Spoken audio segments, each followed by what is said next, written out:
Hello everyone, welcome to my YouTube channel. I am doctor Akanksha और आज मैं आपके लिए स्टोमेटा के लिए वीडियो लेके आ रही हूँ। टॉपिक है स्टोमेटा। आज हम बात करेंगे इसके स्ट्रक्चर की, इसके फंक्शन की और इसकी ओपनिंग एंड क्लोजिंग मैकेनिज्म के बारे में। बहुत इंपॉर्टेंट टॉपिक है। हमें पता है कि जो हमारी लीव्स होती हैं वो ग्रीन कलर की लीव्स होती हैं। फोटोसिंथेसिस भी हमारी लीव्स में होती है। तो लीव्स में फोटोसिंथेसिस की प्रोसेस के लिए 4 चीज़ें इंपॉर्टेंट होती हैं: water, carbon dioxide, sunlight and chlorophyll. Mechanism पढ़ने से पहले या हम इसकी स्ट्रक्चर पढ़ने से पहले हमें ये पता होना चाहिए कि what is the structure of stomata and what are the function of stomata. Stomatas are present on the surface of leaves. These are the tiny pores present on the surface of leaf. यानी जितनी भी पत्तियाँ होती हैं उनकी जो upper layer होती है, सरफेस होती है, उन पर स्टोमेटास पाए जाते हैं। Large amount of stomatas are present on the upper surface of leaves, while some stomatas present on the lower surface of the leaf also. ठीक है, यानी जो पत्ती की ऊपर वाली लेयर होती है उस पर स्टोमेटा के नंबर ज़्यादा पाए जाते हैं। स्ट्रक्चर की बात करते हैं।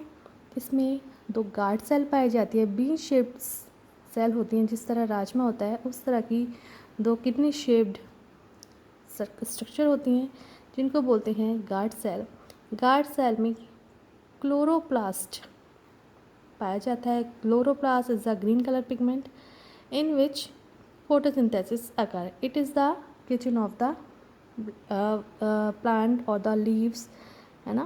अभी पता है क्लोरोप्लास्ट क्या है। ग्रीन कलर का पिगमेंट है जो पौधों को ग्रीन कलर देता है और जो किचन कहलाता है प्लांट का। ठीक है, उसके बाद साथ में पाई जाती हैं अटैच्ड सब्सिडियरी सेल्स। ये देखिए, ये साइड में सब्सिडियरी सेल्स पाई जाती हैं।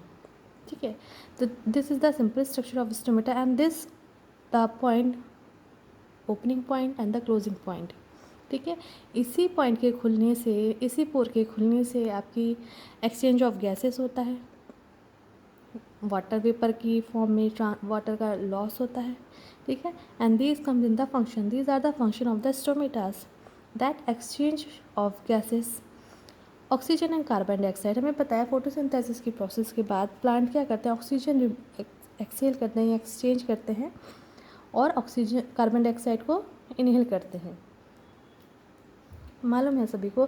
तो वो जिस तरह हमारी बॉडी में सांस लेने के लिए नॉस्ट्रिल पाए जाते हैं, पूरा रेस्पिरेटरी सिस्टम पाया जाता है, तो प्लांट्स में गैसेस एक्सचेंज के लिए स्टोमेटास पाए जाते हैं।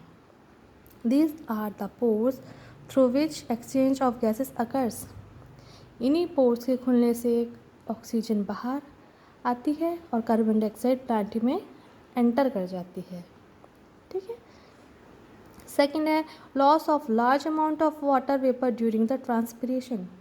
ट्रांसपिरेशन की प्रोसेस वो प्रोसेस होती है जिसमें एक्सेस वाटर का लॉस हो जाता है।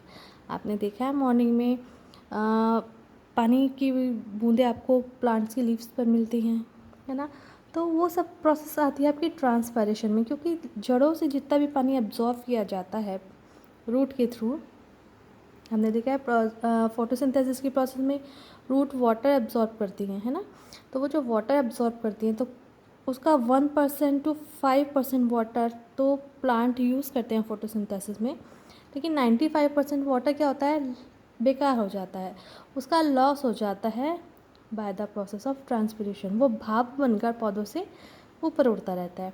और ये आपके जो गार्ड सेल है इनके बीच में जो ओपनिंग पोर है, ये जो छेद है, इसी से क्या होता है, वो वाटर का भी रिमूवल होता रहता है। ठीक है, these are the main function of the stomata. अब हम बात करते हैं इसकी मैकेनिज्म की, कि मैकेनिज्म है तो opening and closing of stomata. मैंने अभी आपको बताया कि जो छेद है गार्ड सेल क्या होती रहती हैं, खुलती रहती है, बंद होती रहती है, यानी छेद खुलता रहता है और बंद होता रहता है। तो क्या कारण है, क्या रीज़न है जिसकी वजह से स्टोमेटास ओपन एंड क्लोज होते हैं।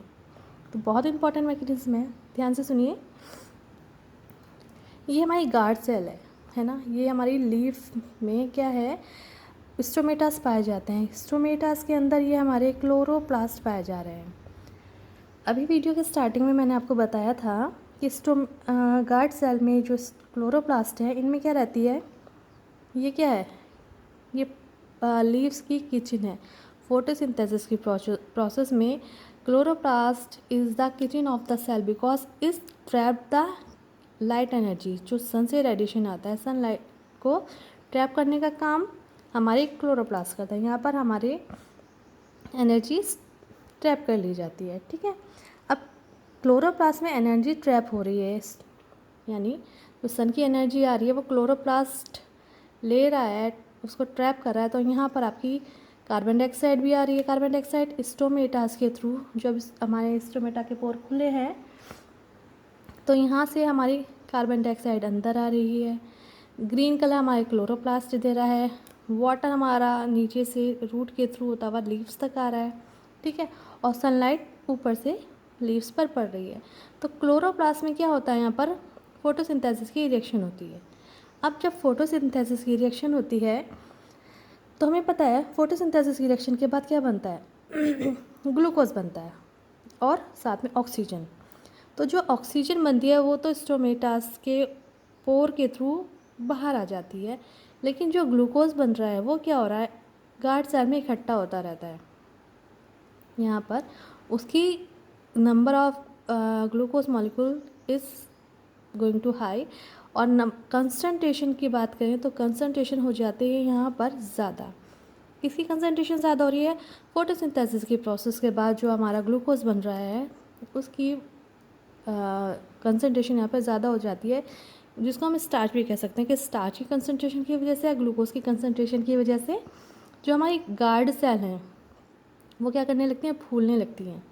जैसे एक बैलून में आप हवा भरते रहते हैं और बलून फूलता रहता है, उसी तरह जब गार्ड सेल में क्लोरो के फोटोसिंथेसिस की रिएक्शन के बाद अब आपकी ग्लूकोज की कंसंट्रेशन बढ़ती रहती है तो हमारी गार्ड सेल स्वेलअप होना शुरू हो जाती है, फूलने लग जाती हैं। अब फूलती हैं तो इनका साइज़ इंक्रीज़ हो जाता है, क्योंकि इनकी जो वॉल है उन पर टर्गर प्रेशर लग रहा होता है। टर्गर प्रेशर की वजह से आपकी गार्ड सेल जो होती हैं फूलने लगती हैं, और फूलने की वजह से ये पोर बंद हो जाता है, ठीक है।